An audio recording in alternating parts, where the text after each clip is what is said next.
Good morning and welcome to the centre of France. Day 2 for the Fanatec GT World Challenge, powered by AWS. It's a sprint club. It's a second qualifying session. We had race 1, that was last night, a cracker with Dries Vanthoor coming home just in front of a charging Raffaele Marciello. Conditions are changing today. It's cooler, just under 19 degrees.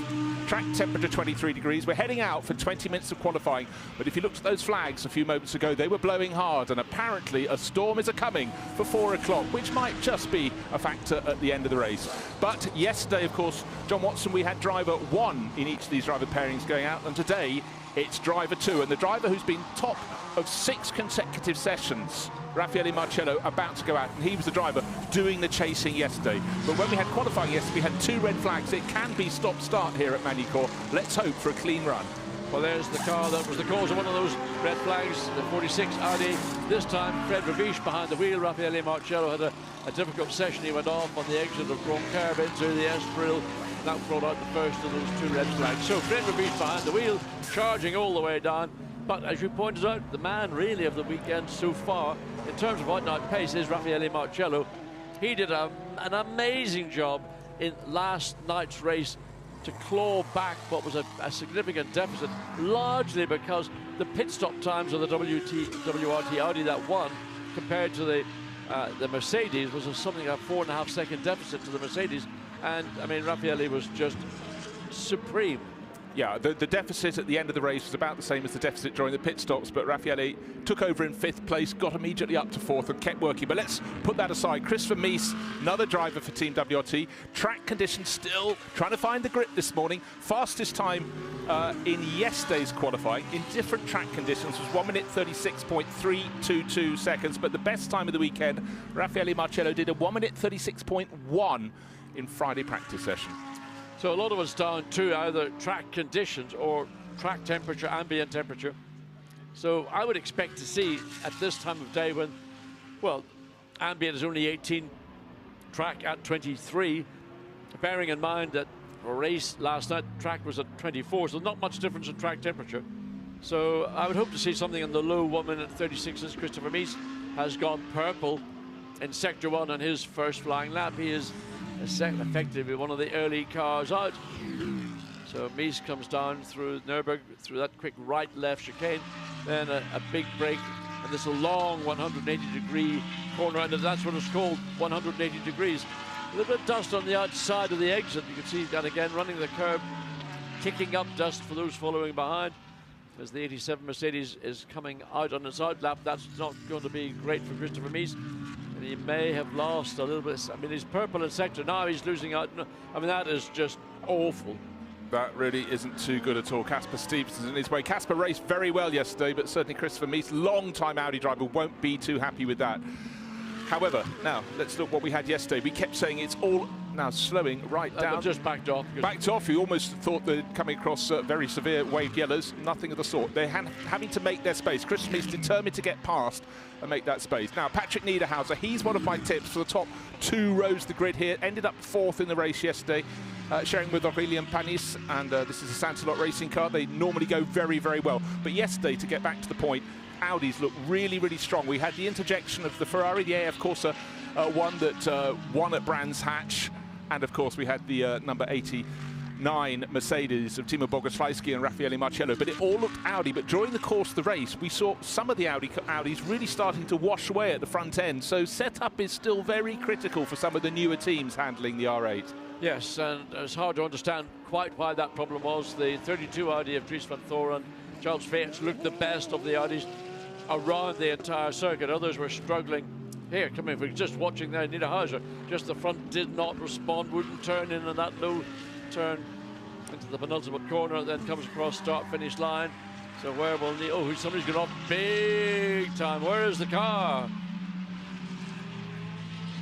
Well, we'll be able to see what is coming when we can see what is coming, but it's a big off, and just trying to see where the car is and who is off. What are the Masters doing? It's one of the Audis. It's Dries Vanthoor, one of the favourites. It was either going to be him, surely, for pole or the top 2 rows. Now, what happened? Oh, Nürburgring down at Nürburgring into the 180. Wow, bumped it into the barrier as well. So that's the end of qualifying, in my opinion. Over the curbs, he runs wild. He came through the chicane, he was a bit aggressive on the curbing, and that the car got too far wide. And once he hit the gravel, that was then he was a passenger. Well, and what a disaster! I mean, I don't often use that phrase, but what a disaster for WRT. Charles Weerts, in the middle of your shot, doesn't know where to look. There is no flying lap on the board. That was the out lap building up to the first flying lap for Dries Vanthoor. That is super unusual. Dries is metronomic. He's quick, but he's accurate. But here, for once, in an unusual place to go off, the red flag, of course, has been waved. The session, we had 2 of those yesterday, but that is a hen's tooth. I mean, that is a very rare sight to see Dries Vanthoor, especially when he hadn't even completed a flying lap. He was about to go on to his first flying lap, but that illustrates just coming through Nürburgring. He clipped the curb one side, clipped the curb the other side. He then ran out to the very edge of the track, had 2 wheels onto the black stuff, which is not actually racetrack, and then he caught the gravel. Once he caught the gravel, then he was simply a passenger, and he spun all the way down, but what did the damage to the car, or it'll be superficial maybe, but he backed into those Tech Pro barriers, and the rear wing and rear wing mounts and maybe some bodywork will clearly have been impacted. In that impact, too many impacts at this time of morning, Bruce. And I've got to ask you, John, how will that impact the rest of the session? What it means, the drivers all have to come in. We had this yesterday. Now, the car that's fastest at the moment, Magny Cours, a guest driver this weekend in many ways. He is taking the place, the 88 Mercedes Jim Pla normally shares with Jules Gounon. Jules competing, and just before we came to the booth, Jules was leading in the final few laps of the Bathurst 12 hours around the Intercontinental GT World Challenge. So Magny Cours, Sprint Cup champion back in 2014. What a replacement. His best time, 1 minute 36.4. Certainly we will see faster, but 14 3/4 minutes still on the clock. But the cars will have to get back out after they've been in the pits, get back up to speed. And we had this yesterday. There was a real jumbling of the order, and not everybody got the clear lap. In fact, Charles Weerts said he was blocked twice on his final lap. Vervish had been top and then would drop back to second place, but of course he's sharing that 46 Audi with none other than Valentino Rossi. But Fred Vervish really working hard this year. He's such an expert in an Audi. So he was one of the early runners, ended up being second quickest Max Goetz in the 88 Mercedes. I mean, we were watching on the timing and scoring and seeing who was going purple at different sectors of the circuit as we see the 32 Audi being dragged on. So we're going to see the damage around the watch again. So this is the exit of the Nürburgring chicane, just too far out to the right. He can't slow the car down on the gravel quickly enough, and then it just nerfs it. Well, this is riding through the Adelaide hairpin at the top of the hill. Now, John, talk us down the hills. Little kink, and then it's down to Nürburgring. Watch when you come into the Nürburgring. He's going to clip the curb on the right-hand side initially.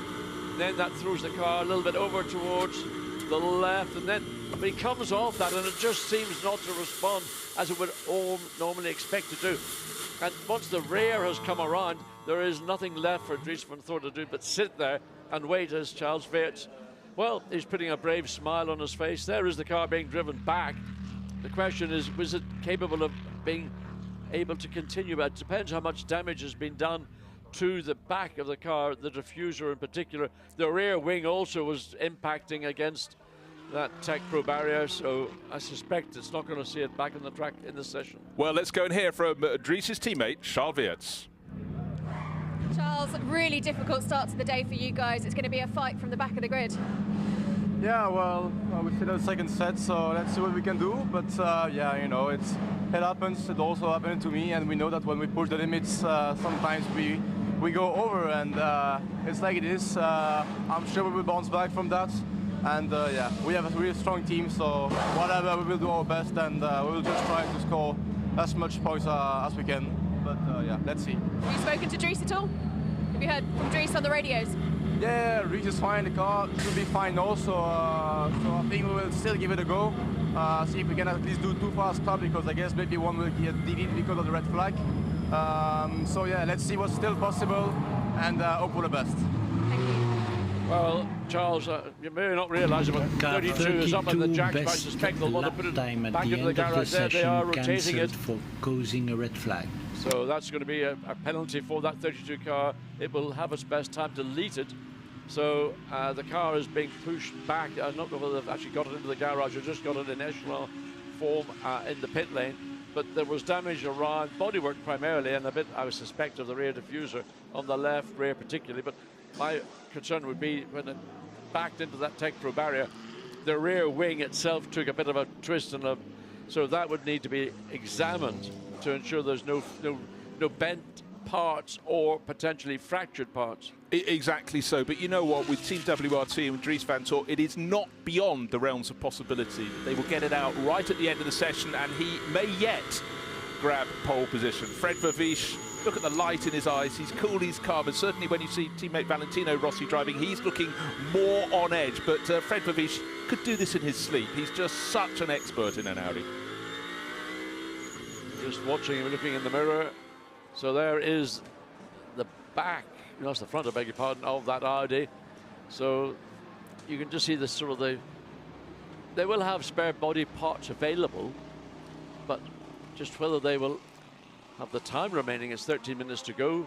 Well, the other thing, John, of course, that's possibly cost them one set of tyres, and they don't have loads of sets to play with. Therefore, if he makes a serious bid for pole, it's going to take tyre life that they need for the race. But at Magny Cours, though there are places to overtake, we saw yesterday, you've got to be at the front end of the grid. So Dries Vanthoor doesn't want to be starting down in 24th place, hasn't got a flying lap on the board. Lots of people don't have a flying lap on the board. Raffaele Marciello doesn't have a flying lap on the board, but there is Raffaele, car number 89. He'll make space for himself, but he has been on exquisite form, well, for many years, but 2022, he seems to be in another class. Maybe it's because he's put a Swiss flag on the side of his car rather than the Italian one, but he's really going for it. I mean, what he's seemingly done is stepped up in terms of consistency. Over the previous seasons, we've seen this unbelievable speed, but sometimes intermixed with an irrational move.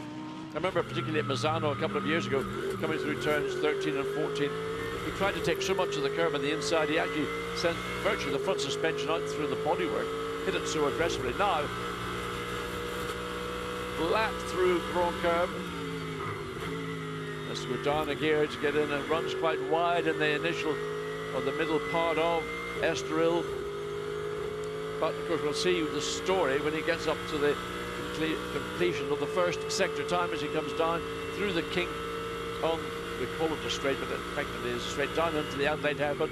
So we should be shortly, when he exits this, getting that sector time, and we wait to see will it be yellow, which means nothing particularly special, green, which would be a personal best, which is what I would assume it will be, or purple, and it's resolutely not coming on the timing screen yet, John. I don't know where that's gone. However, what he has done, of course, like all the sensible drivers, he's made space for himself on the track. He dropped back from the car in front of him. He's got that space to use for this lap and the next lap. Still waiting for the time for Marciello. It's a yellow at the moment, so he's done better before. So maybe the following lap will be the one where he's going to really go for time. But up through the Imola sweepers, super positive as always. And he's gone purple in that middle sector. So the car is coming to him. It's maybe taken that out lap and maybe the first sector on his first flying lap to get everything, the balance back in the car that we saw both in the practice sessions on Friday and then on Saturday as well. So Marciello comes through the penultimate corner and tries to make it one long arc to swing through this rather, it's a stop-go kind of chicane. He goes second quickest, 136.8. Well, he now is, yes, 136.4. And he's, what, 21 thousandths of a second away from the time set by Maximilian Goetz prior to the track going red. Right, so the order at the moment is Mercedes from Mercedes, both from a Codis ASP team. It's Maxi Goetz just ahead of Raffaele Marciello, 21 thousandths of a second, then another third of a second back to Fred Vervisch, who's time in that 46 Audi. There it is, the yellow flashes on its nose over the roof and up to the tail. Going very well indeed, still third fastest, but the target's moved because Raffaele Marciello in that first sector faster than anybody else. He's picked up the pace he didn't have on his first flying lap, and he's going faster and faster. Who else is making a move? Christopher Mies, what a surprise, he's up the fast end too. Number 33 Audi up into 6th place. He's improving his time. Ulisses de Pauw, the best Ferrari driver, a driver 21 with his 20. He's 20 and his teammate Pierre-Alexandre Jean 21. Really young pairing, already a sprint win at Brands Hatch under their belt. So it's great to have a Ferrari up the front end as well. Fred Vervisch makes a small improvement in the middle sector, but he was down in the first sector, so it'll sort of net out. And Vervisch currently, well, he was third. He's just been dropped into 4th by the Ferrari. He's gone up to 3rd. Another purple sector from Raffaele Marciello, but Dries Vanthoor out onto the circuit. That's been a quick inspection, but obviously they're happy with the state of the car. So when I did say it's not beyond the realms of possibility he could go to pole, but the pole target is moving. At the moment it's 1 minute 36.4. Oh, and Fred Verviche off as he came onto the start straight, got it back. And what's Marciello going to do? Is he going to go top? Yes, he does. 1 minute 35.990, the fastest lap of the weekend so far. Yes, and that was a great lap. You could see the first 2 sectors. He was purple, and it was inevitable he was going to break that 1 minute 36 lap time that we've seen throughout the weekend. So 89 continues on his way. As we go back to Patrick Niederhauser, who's got personal best sectors 1 and 2, currently in the 7th position. So can he see an improvement? 3rd, so he'll be happy with that. Yeah, very good indeed. But bear in mind the gap between first and second between Marciello and teammate Maxi Götz is 0.4 of a second, nearly half a second.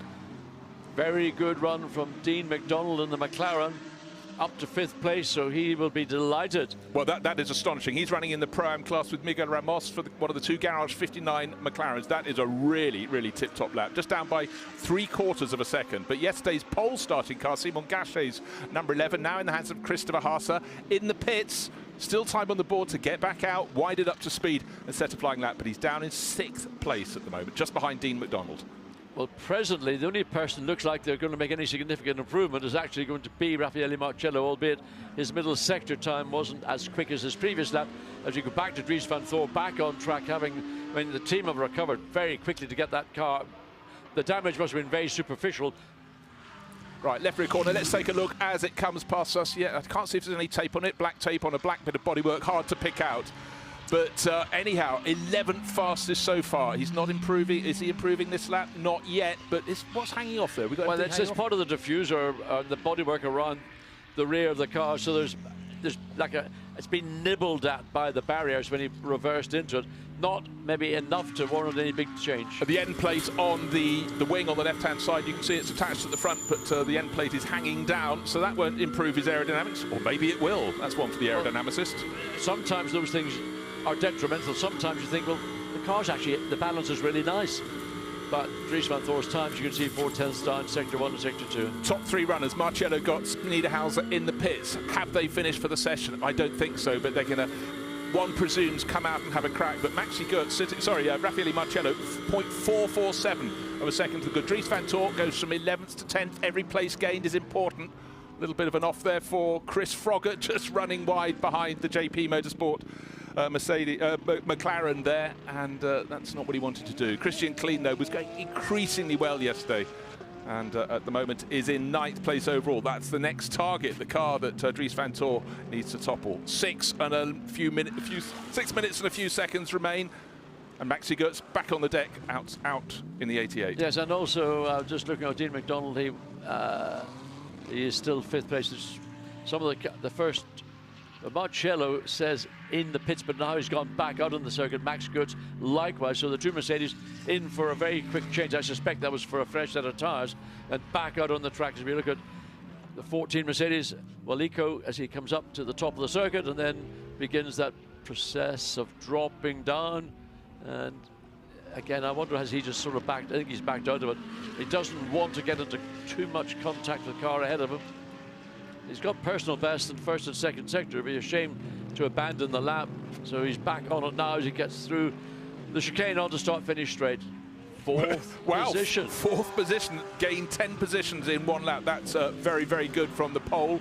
He's 7/10 of a second down from pole position, but he's only 1/4 of a second down of getting a front row position if he can topple his teammate Maxi Götz. And who's on pole? Another teammate, Raffaele Marciello for a Codis ASP. Suddenly the track's coming to them. Maybe it's the temperature, John, for the Mercedes. So much for backing off.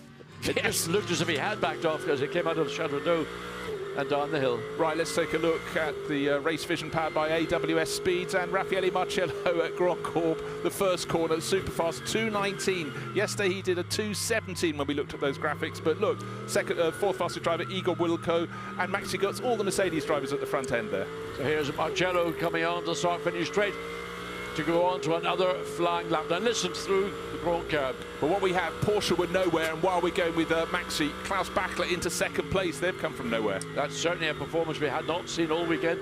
Again, the issue on the first flying lap for Marciello, it just seems to wash out a little bit, but he's carrying so much speed as he goes through Grand Curb. When he is flat through that, then he has to brake and go down a gear. Right, just coming back to the Porsches, that's Klaus Bachler into second place. Teammate in the second of the dynamic Porsches, Christian Engelhardt, was a bit of a tip. He was one of the fastest drivers in the later stages of yesterday's race, still way down the order, but suddenly the Porsches hadn't been looking good. There's Klaus Bachler. He's been racing 911 GT3Rs for seemingly almost decades, but very long time indeed. Christian Engelhardt, he's going to be moving up the charts as well, but at the moment, Bachler, the one who's got it working, he's going faster still. But who else is going faster? Oh, are we going to have any stoppage? Because suddenly Raffaele Marciello is even faster on his new tyres. That was Christopher Hasse we saw there, having to reverse the car. So Bachler losing a little bit of time in that middle sector. He was up initially, sector 1. What's going to happen in that final sector? And Dean McDonald, 5th place wasn't good enough. The leading Pram driver has gone second fastest. That is astonishing. He's just a third of a second or so down on Raffaele Marciello. Marciello, though, has gone purple in the first sector, purple in the second sector. How low will he go? He's 0.365 of a second to the good. Then there's a whole flank of cars, about 5 cars covered by 0.15 of a second. Now, Bechler, how much is he going to improve by? Well, on board with Marciello. He backs off at the end of the lap, doesn't beat Dean McDonald. That's looking so good for car 59. But Raffaele Marciello, 1 minute 35.5 seconds. He's now clear by 0.829 of a second from Dean McDonald. That is an epic lap. Right now, Marciello and 89 Mercedes are just on a different planet. Right, to the rest of the field. But the times are changing really fast. Maxi Götz just fleetingly fell to third, then he's back to second. Dennis Marshall went to second, now he's back to third. So the Audi's coming good. Christopher Mies coming good in another of the Audis. So 2.5 minutes remain, and the times are really, really rotoring through. The teams came in, they put fresh rubber on for the final 6 minutes or so, but do not get interrupted. But for Dean McDonald, this is sensational speed for the Scot. I mean, it has dropped down in the last moments, back down to 5th place. Nevertheless, it's been a very, very fine qualifying for the young Scot as he comes down the hill. So there are the speeds, 2:56. That's the quickest part of the racetrack into Adelaide. So McDonald and Simononi both doing 2:56. So target time, 1 minute 35.526 seconds. The driver who's second fastest, chasing his teammate, is the driver on board the 88 Mercedes. That's Maxi Götz, only guesting this weekend. Audi kept out of the way very nicely for him there. I must say, driving standards have been very good this weekend. He has improved through the first sector. I think he slightly got compromised, but middle sector, not so good. No improvement. Patrick Niederhauser goes third, best of the Audis. So we've got 1.5 minutes remaining. It looks as though Raffaele Marciello is well clear, but Maxi Götz just 0.176 of a second in arrears. Yeah, but who's got up to 5th place? Dries Vanthoor. Well spotted, John. Audi. So having had that awful moment on the opening flying lap, the team have got the car recovered. It still looks like it's been through the ringer, one might say, but they'll get that car properly prepared. The race isn't until 3 p.m. this afternoon. You know, there's a lot to be said for cool, calm heads when you've got a moment like that. Obviously had to inspect at 32 Audi when it came, but Dries is picking up the pace. Right, his best time so far for 5th is 0.848 of a second down. If he can find a 10th, he'll move up to third position. He's found fractionally more than that in sector 1, so wait for the sector 2 time to pop up on our screen. So Dries Vanthoor has not given up any hope of getting further up the grid. Currently on the 3rd row of the grid, 0.6 of a second he's picked up. So this is a strong lap from Dries Vanthoor. He's got to now go through these final 3 corners to complete that lap before he comes across start-finish line. So, I mean, from disaster, they've resurrected, recovered to have that car at worst, it's on the 2nd row now because the timing and scoring is catching up. Well, Dean McDonald has just done another lap. He fell to 5th place. He's back up to 3rd. That puts Dries back down to 6th. But across the line, Dries goes to 3rd. That is a sensational lap. Yes, he's 3/4 of a second off, which seems a giant margin. But that is a real case of focus, cool, calm, controlled anger, I would suggest. Very much the case. I mean, I don't know how embarrassed he must have felt by that moment, because it was almost like an inexperienced driver's error, but he's recovered and he's got the car onto the 2nd row of the grid, and more important, he will be behind when the race gets underway, behind Raffaele Marciello, and that's something he will be very happy about. Yeah, but one thing he'll be concerned about is the pace that Acodis ASP has found, because they've locked out the front row. The checkered flag has been waved. Dean McDonald, you know, absolute hats off, running in the Pro-Am class, the 21-year-old Scot, and just not 1 lap, about 3 really, really strong laps there. Holding on to 4th place. Will he be toppled? Any late times coming in? I think we've pretty much got everyone home, but we've only had, we've had half a dozen, 8 cars maybe. Yeah, Dennis Marshall was one that might look to improve. Mies is 5th, Christian Klein in the other McLaren. All of a sudden, McLaren seem to love the conditions right now. There it is, the McLaren just behind. The sister McLaren, the Garage 59.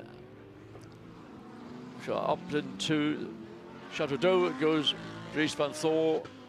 Checkered flag is out. Right, late improvements include Fred Vervies just crossed the line, so he's gone into 8th place. That's the car, the number 46 Audi he's sharing with Rossi. Now, Ulysses Depot, only 11th at the moment, waiting to complete this lap, and that was a car that was a winner at Brands Hatch. The young Belgian improved in his middle settings, but doesn't look as though he's going to do much more than break into the top 10. But a lot of cars covered by thousandths of seconds, just around the middle of the order. The Ferrari might just get into the top 10. It might have a reasonable final sector. No, it's well, Depot was up to 8th position. So they found 0.8 of a second in that last sector, enough to get the car onto the 4th row of the grid. Now, the times have been adjusted, so the best lap for Dries Vanthoor moved him up right to the sharp end to 3rd, but he was losing his fastest time for causing the red flag. And you have to look a little further down, back to row 4 to 8th position. So that promotes Patrick Niederhauser to 3rd, Dean McDonald, the leading Pram runner, to 4th. Really unfortunate. Of course, the team would have told Dries that he wanted to get 2 really, really good flying laps, but that one that was fantastic that got him up to 3rd, alas, has been removed from him. And that is when you're so close outside the top few. But that was Raffaele Marciello's and Acodis ASP's session. 1st and 2nd they were at the end. But that best lap, 1 minute 35.44, as you can see, was the best of the lot. But Raffaele Marciello, another pole for him. Now, if history repeats itself, Brands Hatch, 3rd and then 1st from pole, and that is where they're heading this weekend. 3rd in race 1 and pole for race 2. Maxi Goetz, what a guest driver, 2nd fastest. Patrick Niederhauser, I thought he'd be a threat, best of the Audi runners in 3rd. Dean McDonald, best of the Pro-Am drivers, but look, Christian Klein in another McLaren is just 2 positions further back in 6th place. And just remember, Dries Vanthoor, 3rd fastest time, that was removed for causing the red flag, but still good for 8th. And when that car went off, the 32 Audi, we thought it may not restart the session. So it could have been a disaster. It wasn't, but that was a controlled fury. And just look how close the times. If he was another couple of hundredths faster, he'd be another row up there. It's so close in the middle order, but certainly Acodis ASP with their Mercedes. Not really in the hunt in qualifying yesterday, but today they've absolutely nailed it. And running down the latter order, looking down the only Lamborghini in the race, the GSM Nova Marine car, bringing up the rear, 3 seconds down. So they're still finding their feet, having stepped up to Fanatec GT full time for this year. And it's great to have a Lamborghini in the mix. And so quickfire again, John, a car that we should have been looking for. Nicolas Bear, that car was a front runner yesterday, but it's down in 22nd position out of 24. So you can stumble, you can fumble, but really looking at the course of that session, it was a story of just getting those fast laps in, coming in, getting a new set of boots on and going out and nailing it. Not everyone got it right in that final flurry. One might ask the question, had Vanthoor not gone off on that first flying lap and had to go to the pits and whatever effects they had to do to get the car prepared to get back out, would he have been in a position to challenge without having that 5-place grid drop for the front row of the grid?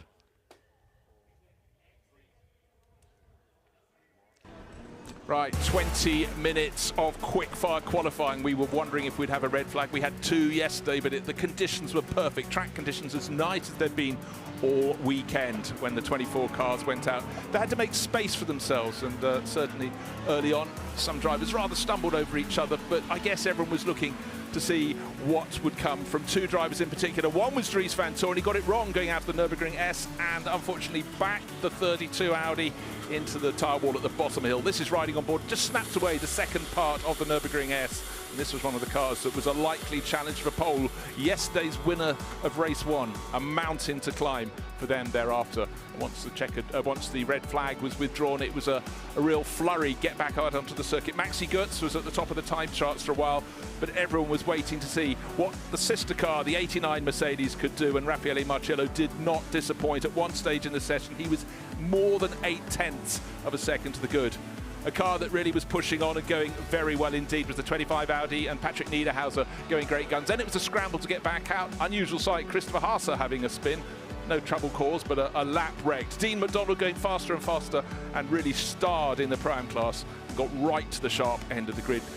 And of course, Dries Vanthoor did get the car back out and looking a little tatty. He was in the end third fastest with Marciello topping the charts, but his best time was taken away. He's fallen back to 8th, but it's all pole, the front row for ASP.